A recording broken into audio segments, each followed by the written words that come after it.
I am Lalitambika VR, and I retired from the Indian Space Research Organization as a distinguished scientist in January 2022. So, the last office which I held was as a director, the Human Space Program Directorate at ISRO headquarters. I joined ISRO in March 1988 after specializing in control systems. I basically joined at the Vikram Sarabhai Space Center as a control engineer working for the launch vehicle program. So, VSSC, this is a short form for Vikram Sarabhai Space Center, is in my hometown, Thiruvananthapuram, which is located at the southern tip of Kerala. So, this has a very special significance. Thiruvananthapuram is very close to the magnetic equator, and it's an interesting place to study the upper atmosphere and the ionosphere of the Earth. And in fact, the beginning of the Indian space program itself was with the launch of the first sounding rocket from Tumba near Thiruvananthapuram in 1963. That's just a year after I was born. So I consider myself fortunate to start my career in this mother center of ISRO. So by the late 1980s, that's the time when I joined the space program. By that time, the first set of launch vehicles, that is the SLV, which was designed to develop technologies needed to launch satellites and which had a very small payload capability, that's just 40 kg in low Earth orbit. That program was over. And the next one, that is the ASLV, which is again the augmented SLV, which had a slightly higher payload capability of 150 kg in low Earth orbit, that had started. And in fact, the second ASLV launch was just a couple of months after I joined ISRO. So, you all know rocket systems are extremely complex, and it really is rocket science. The complexity means that some dynamics and some of the interplays between the various dynamics may be imperfectly understood, especially when we do it for the first time. So, this can cause unexpected behavior, it can even cause failure. And we have had our share of such failures. And failure is very painful, but it gives very valuable lessons and the system improves. So, this also happened in the first two launches of the ASLV. And from my point of view, I gained a very important lesson, that's the importance of maintaining attitude control in the atmospheric phase. So, I already mentioned that I am a control engineer. What it means is that I am concerned with making sure the rocket is stable, it does not deviate from its path, and it follows whatever commands are given to it to maintain the rocket to follow a particular trajectory. So I started work with a small control team designing the autopilot for the Polar satellite launch vehicle, and this was meant to be the first operational launch vehicle of ISRO. This was a great leap forward in terms of payload capability and also technological advancement with respect to the ASLV. And it had a payload capability. Now it has reached 1,700 plus kg in a sun-synchronous polar orbit. It was originally conceived as a remote sensing satellite launch vehicle. And the very first mission of the PSLV was in 1993. And this ended in a failure. The first stage performed normally. The second also went through, but with some anomalous behavior. And the vehicle failed at the beginning of the third stage. And it failed due to a control software error. So those were really very hard times. But we had faith in ourselves. We focused on what had gone wrong, how to correct it, and also have all the system checks in place to ensure that would never happen again. We also learned a lot about the system dynamics. I want to mention here the kind of support which our young team got from the senior management. And it was really tremendous. And the corrective actions which we took strengthened the team, strengthened the system. And in fact, the whole exercise generated a lot of loyalty and team spirit. So we had a wonderful, well-knit team. I was working with Mr. Dekni, Dr. Dasgupta. Of course, we had Dr. B.N. Suresh leading from the front. Now, Dr. Suresh later became the founder director of the Indian Institute of Space Science and Technology. And at this time, Dr. G. Madhavan Nair was the project director of PSLV. And Sri Shivan was also associated with PSLV. And both of them went on to become chairman of ISRO later on.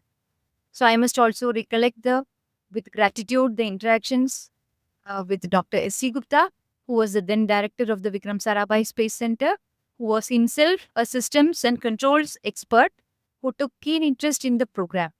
And we also benefited from advice and interactions with Dr. S. Srinivasan, who was a renowned aeronautical engineer, who also subsequently became VSSC director. We were indeed fortunate to have the wisdom of these gurus to guide us. So the primary learning from the first launch of the PSLV was to have multiple levels of system simulations with both hardware and software test bits and certain suitably devised test cases to ensure that the software was robust and the design was also robust. We also improved the system models which are usually used for the design process. And ISRO's strength has always been its reviews where all viewpoints are heard. So I still remember traveling to Sriharikota to present our design for the second mission of PSLV, that is the PSLV D2, to a major review committee. And we needed to instill confidence in higher management that all concerns had been addressed. So I was doing this. I was just a young engineer at that time, but I could manage this. And they reposed their confidence on us. We could manage this successfully. We had a textbook launch in PSLV D2. And I'm proud to say that this rocket, the PSLV, it went on to become the reliable workhorse of ISRO. And it became extremely versatile. So even though it was originally meant for remote sensing missions, it has successfully carried out missions to Moon and to Mars. I mean, both Chandrayaan-1 as well as our Mars Orbiter mission, which is popularly known as Mangalyaan. Both were carried out using our modest PSLV.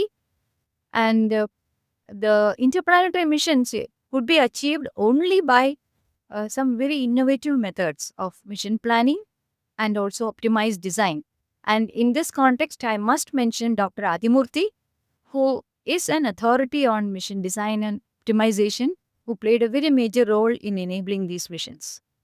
And it continues to be our most versatile launch vehicle with capability to deliver multiple payloads to multiple orbits in the same mission.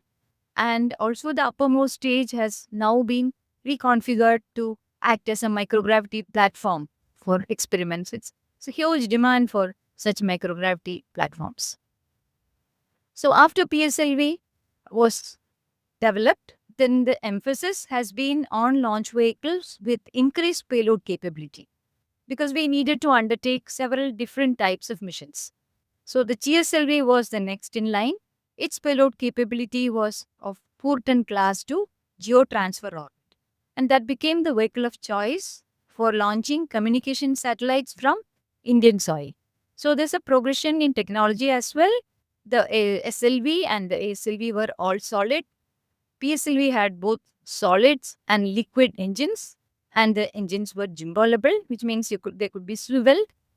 GSLV had a new stage. There's a cryogenic stage at the top, which increased it's called the specific impulse so that you could get more payload. And the ultimate was the GSLV Mark III, which came to be called as the LV-M3, which has the heavy lift capability. Now, you may recollect that Chandrayaan-1 had just an orbiter and it also had a moon impact probe. So it just went and crash landed on the moon. And it gave so much of scientific inputs because it was the first time that the presence of water on the moon was detected, not just through the moon impact probe. There were also the other instruments on board. And it was an exercise in international cooperation. There were instruments from NASA on board as well. But still, you could not carry anything more than these two payloads because the PSLV payload capability was just not enough. When we went ahead with Chandrayaan-2 and for the Chandrayaan-3, the payload capability of the GSLV Mark III was sufficient to carry not just the orbiter, but also the lander and also the rover. So that became the heavy lift launch vehicle of ISRO. And I have had the good fortune to be involved in the design and development of all these ISRO launch vehicles. So, launch vehicles have a large number of interacting systems. You have the structures, you have control, you have aerodynamics, propulsion, avionics, onboard software, large number of auxiliary systems. So, for all of this to work harmoniously, seamless teamwork is what is needed, and it's there in ISRO. And it has been very enjoyable and fruitful journey for me. And at the same time, there's also a lot of space for individuals to grow, to learn, and to exercise their own creativity. So, I would also like to share uh, an anecdote which shows the kind of vision that is there in the space program. So, there was a space generation task group which was formed at the turn of the century, that's some 25 years back. So, it drove youngsters, not real youngsters, people like me who were in their late 30s.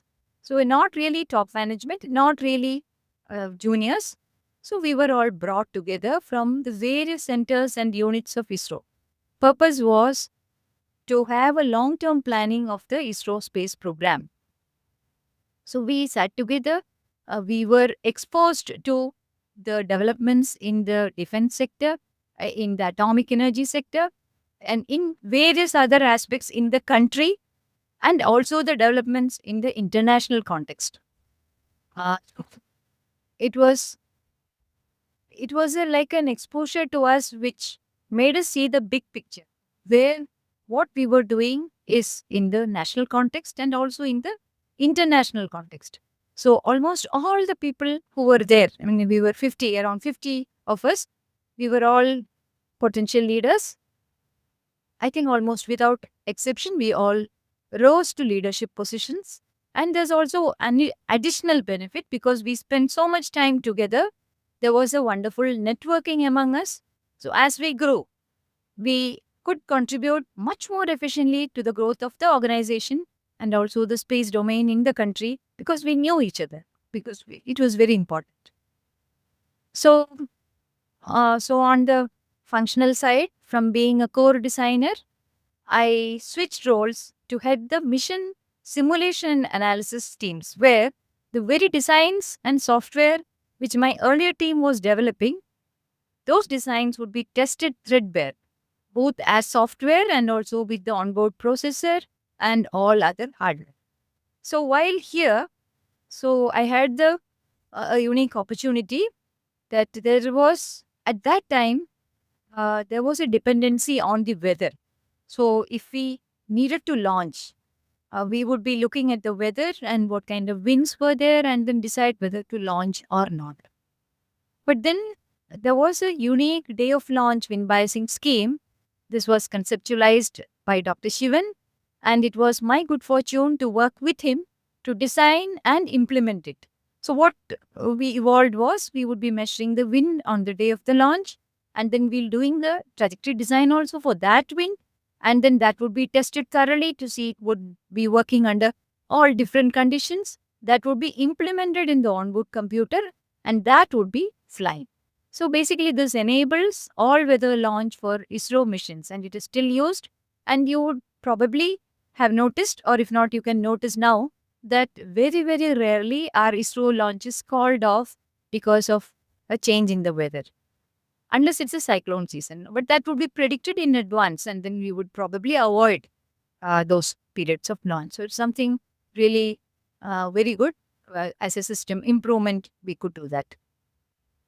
So while we were pursuing the heavy lift capability, ISRO was also pursuing capabilities for bringing back the spacecraft from orbit. That is the re-entry and recovery.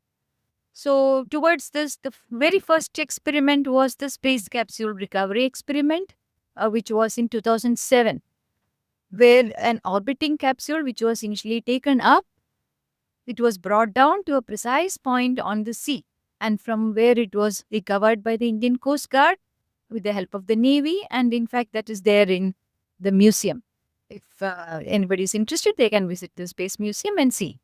So it was actually deboosted from orbit under closed-loop guidance, entered atmosphere at very high Mach number like Mach 30 and at orbital speed, and then it was brought down. The velocity was brought down with the deceleration parachutes, and there were flotation systems. All this was demonstrated for the very first time in this SRE mission. And it also carried 2 microgravity payloads.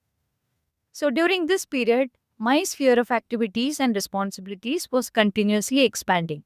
And in course of time, I became the deputy director of the Vikram Sarabhai Space Center, leading the control guidance and simulation entity for the guidance and autopilot design, that is to decide in what path the launch vehicle should go, and implementing that, and the mission analysis, the flight software development, the real-time simulations, then to check whether all the systems are working. That's called the validation of the navigation guidance and control systems with both hardware and software, and clearing everything for flight. And also the flight telemetry data management. It's all the data you get from the flight which tells you the health of the systems and which is used very extensively for the post-flight analysis of all the ISRO launch vehicle missions. So my close-knit and highly motivated multidisciplinary team was handling the entire gamut of mission activities, with the talented designers coming up with unique and innovative solutions for handling different kinds of problems.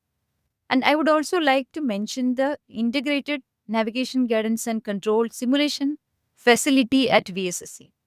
Here, the test as you fly philosophy has been implemented to the maximum extent, and there's again a dedicated and multidisciplinary team of engineers who has expanded this facility into a world-class simulation facility with state-of-the-art systems, and it has been visited and appreciated by major space agency heads and also by the national leaders. Now let me come to a different type of re-entry vehicle. While the space capsule which was recovered is called a ballistic kind of capsule, which is a very smooth surfaces, the much more challenging one which we attempted next was called the Reusable Launch Vehicle Technology Demonstrator. It's a winged entry vehicle. It was a very challenging mission. And in this mission, I was involved not just in the design and the validation, but also in multiple other capacities. I took multiple responsibilities. And we could devise an innovative mission management strategy and a robust guidance and control for this mission. It was very successfully flight tested, and this demonstrator traversed a wide range of flight conditions, from hypersonic to supersonic to transonic and to splashdown in a fully aerodynamically controlled mode. So this is the first time we had control in the atmospheric phase for a re-entry mission, and this would be a precursor to the space plane of the future. And of course, after my superannuation, there was the landing tests were also done, guided runway landing tests, for which we had done some precursor studies. And I'm very glad to see that that part is also now successful. And I was also involved in developing this real-time simulation software. It's called RZitara for re-entry missions, end-to-end simulations, and we have copyrighted it.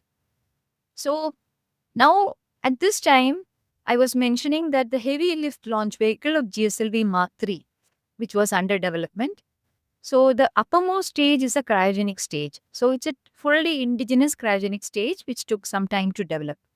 So at that time, Sri Somnath was the project director of this LVM3, and he and the team of advisors, they had the excellent idea of having an experimental flight of this LVM3, but with a crew module instead of the cryogenic engine. So this was because we were doing some precursor technology development for the human space mission even at that time. And this crew module was conceptualized. It was a very good opportunity to test its aerothermodynamic characteristics and how it would re-enter. So this was done, and this was done in 2014. And this gave an excellent validation of the end-to-end parachute systems, and there's a cover that gets separated and the parachutes are in cluster formation. So all this was tested. And not just that, it impacted at sea around 180 kilometers from Andaman and Nicobar Islands, and it was recovered by the Indian Coast Guard. And then this was followed by the successful first flight of the LV-M3. that happened in June 2018. So you can see what has happened here. The enabling technologies, you have the heavy lift launch capability that is enabled by the LVM-3, and you have the also we have the power, the propulsion, avionics in the launch phase, in the orbital phase through our regular launch vehicles and spacecraft.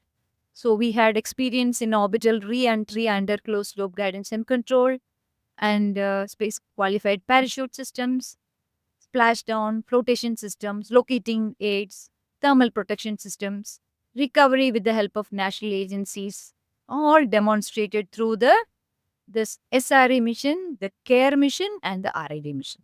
So the time was actually right for India to undertake human space missions. So at this juncture, with Dr. Shivan at the helm of ISRO, a new directorate was formed at ISRO headquarters. This was formed in May 2018 to enable the Indian human space program, and I assumed responsibility as its director, leading a young and dynamic team. So after nearly 30 years in core technology, I was handling a totally different role now, nurturing India's fledgling human space program. So it was really a very proud moment for my small team when the Honorable Prime Minister of India announced the Gaganyaan program in his Independence Day speech in August 2018. And Gaganyaan is conceived as a national program.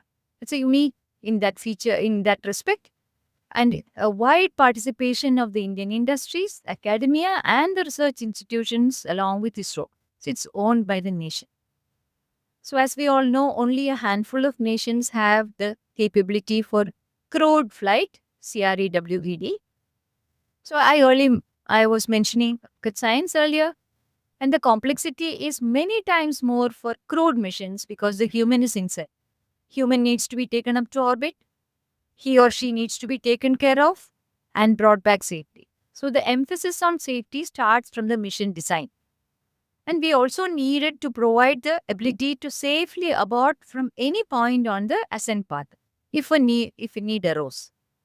And there was also the need to develop a host of human-centric products, such as a life support system to survive, for the human to survive and function effectively in the space environment, wearable devices for health monitoring, equipment to counteract the effects of microgravity on the human body, and also there's the ever-present threat of radiation. However, in low Earth orbit, this is not of major concern for short-term missions, but it's still higher than on the Earth's surface. And of course, it has to be carefully monitored and the effects are to be mitigated for long-term missions. It's a lot of good science waiting to be carried out in the microgravity environment, and much of the developed technology for sustaining human life in space can have significant spin-off potential back here on Earth. This is evidenced by the tremendous number of ISS spin-offs. So I was mentioning that human safety is of paramount importance in Gaganyaan. So in order to ensure this, various new technologies comprising of both the engineering systems and the human-centric systems needed to be developed and realized. So among this, ISRO expertise has always been in the technological domain and not in the human-centric area. So we were venturing into unknown areas. So, and this is where the national expertise came in.